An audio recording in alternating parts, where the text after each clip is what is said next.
Hello, welcome to my channel. आज हम देखेंगे एंजाइना पेक्टोरिस क्या होता है। Angina pectoris is a clinical syndrome of chest pain that occurs due to temporary myocardial ischemia, reduce oxygen supply to the heart without causing myocardial infarction. Angina pectoris एक type का chest pain होता है जिसमें heart muscles को temporary time के लिए oxygen कम मिलती है। ये मायोकार्डियल इस्केमिया की वजह से होता है। ये हार्ट अटैक नहीं होता क्योंकि इसमें हार्ट मसल्स परमानेंटली डैमेज हो जाती हैं।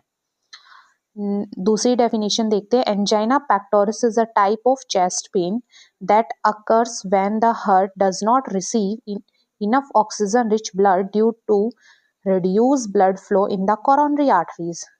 It is a temporary or reversible condition caused by myocardial ischemia, lack of oxygen to the heart muscle, and is not a heart attack. फिर देखते हैं अपन इसका डायग्राम। नॉर्मल कोरोनरी आर्टरी है और blockage coronary artery है।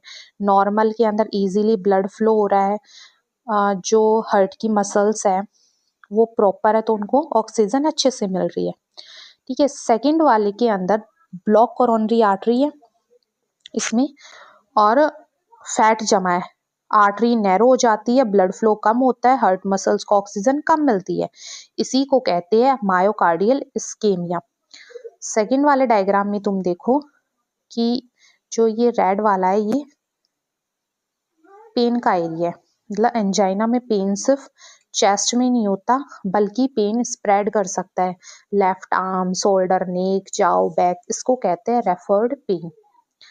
Next diagram में तुम देख रहे हो एक यहाँ हेल्दी कोरोनरी आर्टरी है, ब्लड फ्लो इजीली हो रहा है, प्रॉपर हो रहा है, तो हार्ट मसल्स हेल्दी है।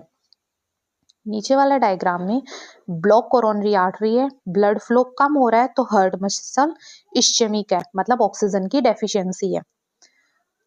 दो चीजें तुम्हें हमेशा याद रखनी है। अगर ब्लॉकेज टेम्परेरी है तो एंजाइना है, अगर ब्लॉकेज परमानेंट हो जाए तो वो हार्ट अटैक कहलाएगा, एमआई कहलाएगा। नेक्स्ट अपन बात करते हैं कोजेस और ईटियोलॉजी। इसमें फर्स्ट है अर्थरोस्क्लेरोसिस, मोस्ट कॉमन कोज होता है ये। कोरोनरी आर्टरी के अंदर फैट प्लस कोलेस्ट्रॉल जमा हो जाता है। प्लग मतलब फैट प्लस कोलेस्ट्रॉल को अपन प्लग बोलेंगे।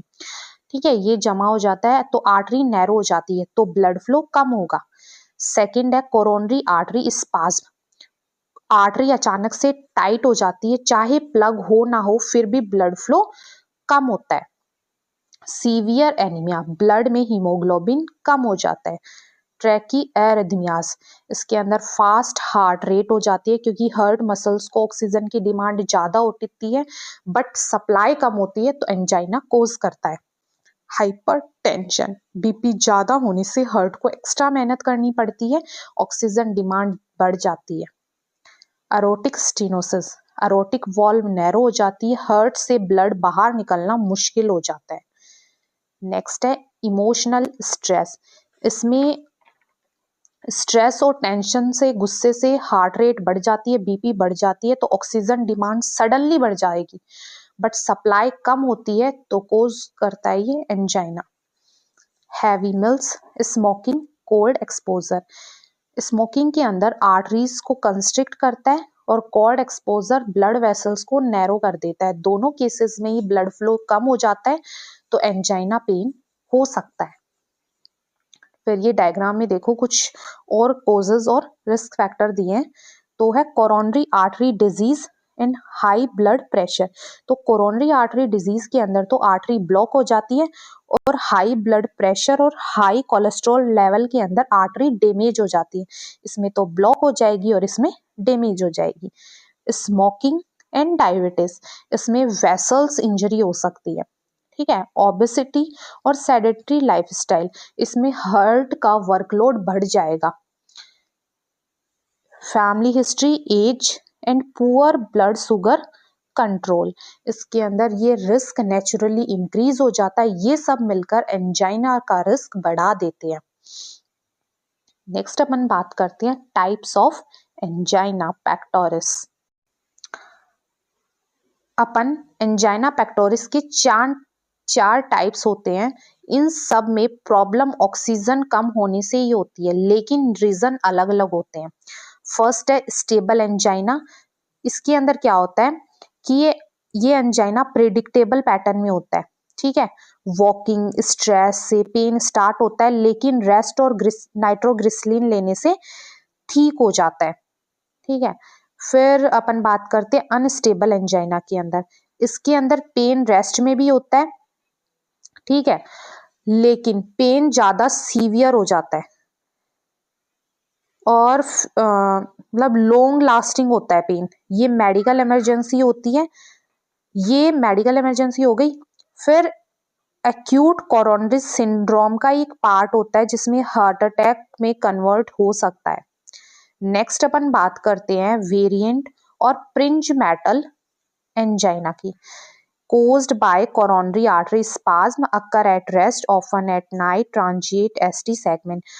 it means इसके अंदर ये एंजाइना है, कोरोनरी आर्टरी स्पाज्म हो जाती है, मतलब टाइट हो जाती है, उसकी वजह से होता है। मोस्टली रेस्ट में रात में के टाइम पे होता है। ईसीजी में क्या होगा, जो ट्रांजिट एसटी सेगमेंट है वो मिलता है।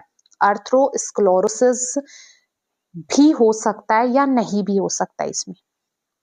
माइक्रोवस्कुलर एंजाइना, ये स्मॉल वेसल्स डिजीज है, होती है, लार्ज आर्टरीज नॉर्मल हो जाती है, फीमेल्स में कॉमन होती है, डायग्नोसिस डिफरेंट होता है इसमें। पेन होता है बट एंजियोग्राफी में नॉर्मल आ सकती है। जब पेशेंट की एंजियोग्राफी कराओगे तो उसमें सब नॉर्मल आएगा बट पेन रहेगा उसको। फिर अपन डायग्राम देख लेते हैं। ये नॉर्मल है, इसमें नॉर्मल कोरोनरी आर्टरी है जो एकदम सही है। अगर स्टेबल एंजाइना है तो अर्थरोस्क्लेरोसिस हो जाएगा। तो आर्टरी के अंदर फिक्स प्लग होता है, जो प्लग जमा है वो टूटता नहीं है। एक्सरसाइज में ब्लड डिमांड बढ़ जाती है तो पेशेंट को पेन होने लग जाता है। सेकंड है अनस्टेबल एंजाइना, जिसके अंदर ब्लड क्लॉट भी जमा हो गया प्लग के ऊपर, तो आर्टरी में प्लग के ऊपर ब्लड क्लॉट बन जाता है, आर्टरी और भी ज्यादा नैरो हो जाती है, ब्लड फ्लो अचानक से कम हो जाता है, इसीलिए पेन इसके अंदर अनप्रेडिक्टेबल होता है। थर्ड अपन बात करते हैं वेरिएंट की। इसके अंदर ये सिकुड़ जाती है, तो आर्टरी नॉर्मल लगती है, लेकिन अचानक से मसल्स कॉन्ट्रैक्ट या टाइट हो जाती है तो ब्लड फ्लो टेम्परेरी रुक जाता है, उससे पेन हो सकता है, ठीक है। नेक्स्ट अपन बात करते हैं पैथोफिजियोलॉजी। एंजाइना पेक्टोरिस की पैथोलॉजी का मतलब है कि चेस्ट पेन कैसे डेवलप होता है, स्टेप बाय स्टेप अपन देखेंगे। तो coronary artery become narrow due to plug और अर्थरोस्क्लेरोसिस। इसके अंदर ब्लड का रास्ता छोटा हो जाता है, ठीक है। Blood flow to myocardium decrease. Narrow artery से हार्ट मसल्स मायोकार्डियम तक ब्लड नहीं पहुंचता है, तो ब्लड कम, ऑक्सीजन डिमांड भी कम हो जाती है। Oxygen supply can not meet demand. जब पेशेंट वॉक करता है, एक्सरसाइज करता है, स्ट्रेस में होता है तो हार्ट को ज्यादा ऑक्सीजन चाहिए लेकिन सप्लाई कम होती है। Leads to reversible myocardial ischaemia.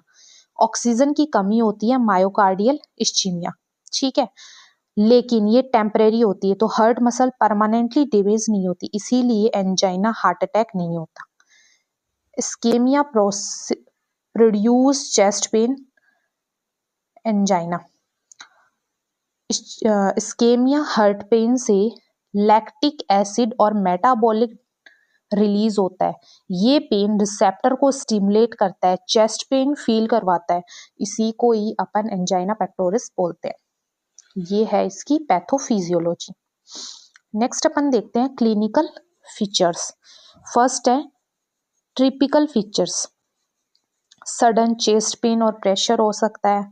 Radiant to left arm जाओ, जो पेन है पेशेंट को लेफ्ट आर्म के अंदर, जाओ के अंदर, गर्दन के अंदर, नेक के अंदर और बैक पीठ में दर्द हो सकता है। सांस लेने में दिक्कत हो सकती है, शॉर्टनेस ऑफ ब्रीथ, नोजिया, जी घबरा सकता है, जी मतला सकता है, स्वेटिंग पसीना आएगा और फटीग थकान होगी। नेक्स्ट है पेन ड्यूरेशन कितना हो, तो स्टेबल अगर एंजाइना है तो 2 से 10 मिनट तक दर्द हो सकता है, मतलब 2 मिनट से लेकर 10 मिनट तक पेशेंट को दर्द हो सकता है। ठीक है। अनस्टेबल एंजाइना है तो 10 मिनट से ज़्यादा दर्द होगा। ठीक है। नेक्स्ट अपन देखते हैं ये डायग्राम। इसके अंदर हमने पढ़ा चेस्ट पेन होता है, chest pain that given as feeling of tightness, heaviness और प्रेशर फील होता है चेस्ट के अंदर। ओके। जो पेन होगा पेशेंट के लेफ्ट शोल्डर मतलब लेफ्ट आर्म के अंदर, नेक के अंदर, जाओ, शोल्डर, डिफिकल्टी ब्रीथिंग लेने में डिफिकल्टी होगी, हल्का दर्द, हेडेक हो सकता है, वॉमिटिंग होगी, और प्रेसिपिटेशन, इसका मतलब होता है पसीना आना, ठंडा पसीना आना, बॉडी स्ट्रेस रिस्पॉन्स दिखाती है इस पे। नेक्स्ट अपन बात करते हैं डायग्नोस्टिक इन्वेस्टिगेशन। इसके अंदर फर्स्ट है ईसीजी। ये एसटी डिप्रेशन और T wave inversion during pain. इसके अंदर इलेक्ट्रिकल एक्टिविटी देखी जाती है हार्ट की। एसटी सेगमेंट डिप्रेशन के अंदर जो ब्लड फ्लो है वो डिक्रीज हो जाता है। ठीक है। और टी वेव इन्वर्जन के अंदर ये चेंजेस पेन के टाइम ज़्यादा होते हैं, जैसे उल्टी दिखाई देती है इसके अंदर टी वेव इन्वर्जन के अंदर। ठीक है। नेक्स्ट है ट्रोपोनिन टेस्ट। इसके अंदर नॉर्मल इन स्टेबल एंजाइना में नॉर्मल होगा, हार्ट मसल्स डैमेज नहीं होगी, but may be normal in unstable angina become no MI. But जो अनस्टेबल होगा उसमें नॉर्मल या माइल्डली राइज हो सकती है क्योंकि ये मायोकार्डियल इन्फेक्शन नहीं है। फिर है स्ट्रेस टेस्ट करवाया जाता है जिसको ट्रेंड मिल टेस्ट भी बोलते हैं, ट्रेंड मिल टेस्ट। ओके। पर्पस क्या होता है इस टेस्ट का? एक्सरसाइज के दौरान हार्ट पर स्ट्रेस डाला जाता है इस्चीमिया डिटेक्ट करने के लिए। पॉजिटिव अगर स्ट्रेस टेस्ट है तो एक्सरसाइज से चेस्ट पेन होगा, ईसीजी में एसटी डिप्रेशन दिखेगा, मतलब ये जो लाइन है ईसीजी में जो एसटी सेगमेंट है ये उल्टा दिखेगा। ठीक है। स्टेबल एंजाइना डायग्नोज में हेल्पफुल होता है, अनस्टेबल एंजाइना स्ट्रेस टेस्ट नहीं करते। नेक्स्ट है इकोकार्डियोग्राफ। इस क्या दिखाता है ये टेस्ट? तो हार्ट की size, pumping function, wall motion, ये सब कुछ दिखाता है। एंजाइना में यूजुअली नॉर्मल होता है रेस्ट के अंदर ये टेस्ट, लेकिन स्ट्रेस में इको में वॉल मोशन अबनॉर्मलिटी आ सकती है। लास्ट है कोरोनरी एंजियोग्राफी और गोल्ड स्टैंडर्ड। ये सबसे इंपॉर्टेंट टेस्ट है, कोरोनरी आर्टरीज को डायरेक्टली विजुअलाइज करता है, एग्जैक्ट साइट और सीवियरिटी ऑफ ब्लॉकेज बताता है ये हमें। वाई गोल्ड स्टैंडर्ड, इसको क्यों अपन गोल्ड स्टैंडर्ड कहते हैं? बिकॉज ऑफ डायरेक्ट एविडेंस देता है ये, ट्रीटमेंट प्लानिंग में हेल्प करता है। ओके। नेक्स्ट अपन बात करते हैं मैनेजमेंट की। मैनेजमेंट के अंदर फर्स्ट है एक्यूट अटैक। तो एक्यूट अटैक के अंदर फर्स्ट है रेस्ट इमीडिएटली। तो हार्ट की ऑक्सीजन डिमांड कम हो जाती है तो पेशेंट को रेस्ट देते ही वो रिकवर करने लग जाएगा। सबलिंगुअल नाइट्रोग्लिसराइन, मतलब उसकी टंग के नीचे ये नाइट्रोग्लिसराइन टेबलेट रखी जाती है। ऑक्सीजन इफ अगर 90% से कम SpO2 आ रहा है तो ऑक्सीजन लगाया जाता है। रीअश्योरेंस, इट मीन्स हार्ट की जो ऑक्सीजन डिमांड है वो कम होती है, टेबलेट लेने से नीचे रखी जाती है, ये सब मैंने तुम्हें बता दिया। रीअश्योरेंस में क्या होता है कि पेशेंट एंजिशियस होता है, काम करने से हार्ट रेट कम हो जाती है, ऑक्सीजन डिमांड कम हो जाती है, तो पेन और एंजाइटी दोनों कम हो सकते हैं। नेक्स्ट अपन बात करते हैं मेडिकेशंस। मेडिकेशंस के अंदर पहला अपन देखते हैं एंटी इस्चेमिक थेरेपी। इसमें देते हैं बीटा ब्लॉकर्स। ये क्या करता है? हार्ट रेट को कम कर देता है और बीपी कम कर देता है, और ऑक्सीजन जब हार्ट रेट और बीपी कम हो गई तो ये ऑक्सीजन डिमांड को कम कर देती है। कैल्शियम चैनल ब्लॉकर्स, ये क्या करता है? आर्टरीज डायलेट नहीं होती, हार्ट वर्कलोड कम कर देता है। नाइट्रेट, ये कोरोनरी वेसोडाइलेशन करता है, प्रीलोड कम कर देता है और चेस्ट पेन पे प्रिवेंशन करता है। नेक्स्ट है एंटी प्लेटलेट थेरेपी। इसके अंदर एस्पिरिन दी जाती है जो प्लेटलेट एग्रीगेशन को कम कर देती है और क्लॉट फॉर्मेशन से प्रिवेंट करती है। नेक्स्ट है क्लोपिडोग्रिल, ये एस्पिरिन इंटॉलरेंस में दिया जाता है, डुअल एंटी प्लेटलेट थेरेपी में यूज होता है ये। नेक्स्ट है अदर्स में स्टेटिन्स, इसके अंदर कोलेस्ट्रॉल ये कम करता है और प्लग प्रोग्रेस स्लो कर देता है।